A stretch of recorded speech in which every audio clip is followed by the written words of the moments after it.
इसमें जमात-उद-दावा प्रमुख हाफिज सईद, जैश-ए-मोहम्मद प्रमुख मसूद अजहर के नाम भी शामिल थे।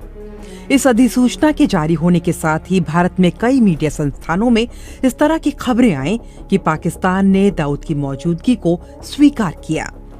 इसके बाद स्थानीय संवाददाताओं से पाकिस्तानी विदेश मंत्रालय के प्रवक्ता जाहिद चौधरी ने कहा, 18 अगस्त 2020 को पाकिस्तान ने जो SRO वैधानिक अधिसूचना जारी किए हैं वो पुख्ता हैं और जो पहले SRO जारी हुए थे वो भी एक प्रक्रिया के तहत थे। इसलिए प्रतिबंधित सूची या प्रतिबंध उपायों में कोई बदलाव नहीं है। 2 संयुक्त SRO को 18 अगस्त 2020 को जारी किया, जो तालिबान, IS और अल-कायदा को संयुक्त राष्ट्र की प्रतिबंधित सूची में जगह देने वाली वर्तमान स्थिति को दिखाने के लिए था। ये SRO समय समय पर निकाले जाते रहे हैं। ऐसे ही SRO कानूनी आवश्यकताओं और अंतर्राष्ट्रीय जिम्मेदारियों के साथ विदेश मंत्रालय प्रकाशित करता रहता है। पिछले SRO 2019 में प्रकाशित किए गए थे। प्रवक्ता ने कहा कि इस SRO में संयुक्त राष्ट्र द्वारा प्रतिबंधित लोगों और संगठनों की जानकारी है।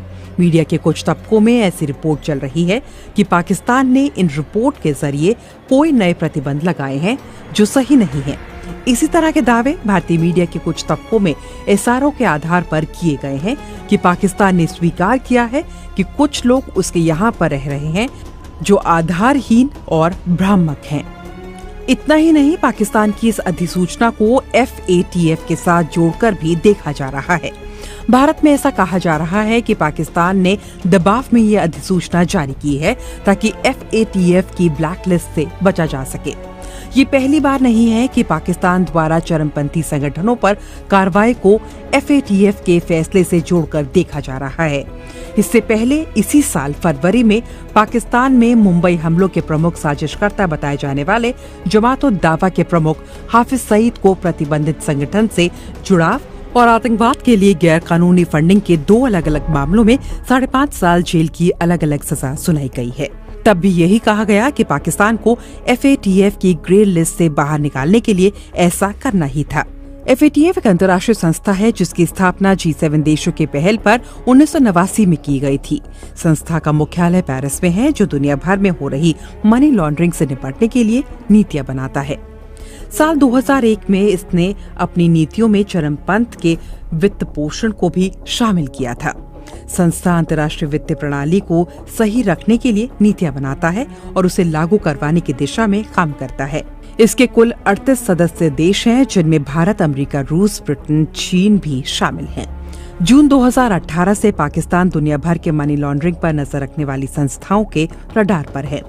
पाकिस्तान इन संस्थाओं के निशाने पर तब आया जब उसे चरमपंथियों को फंड करने और मनी लॉन्ड्रिंग के खतरे को देखते हुए ग्रे लिस्ट में डाल दिया गया था।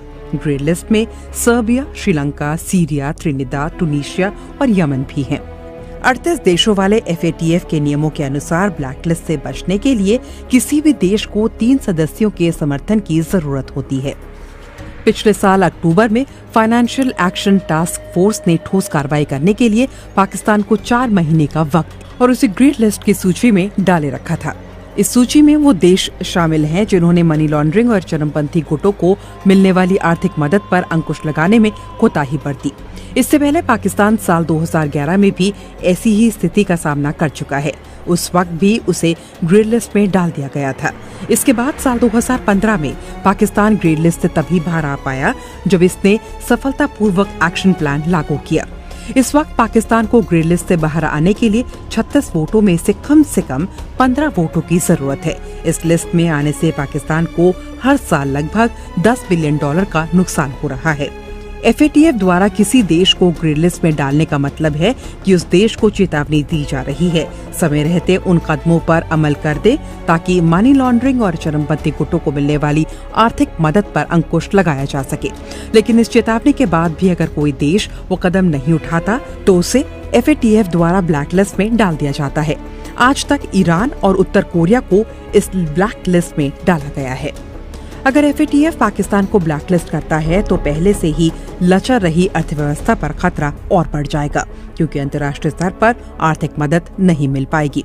पाकिस्तान में चरमपंथी संगठनों पर नजर रखने वाले वरिष्ठ पत्रकार रहीमुल्ला यूसुफजई के मुताबिक अगर पाकिस्तान को FATF की ब्लैकलिस्ट में डाल दिया जाएगा तो आयात निर्यात पर कई तरह की पाबंदियों के साथ साथ दूसरे संगठनों से भी आर्थिक मदद मिलने में दिक्कत का सामना करना पड़ सकता है। इसके अलावा दूसरे देशों में काम करने वालों द्वारा भेजी गई रकम पर भी प्रभाव पड़ सकता है, और अगर ऐसा होता है तो क्रेडिट रेटिंग एजेंसी जैसे मूडीज और दूसरी संस्थाओं द्वारा इनकी रेटिंग पर भी असर पड़ सकता है।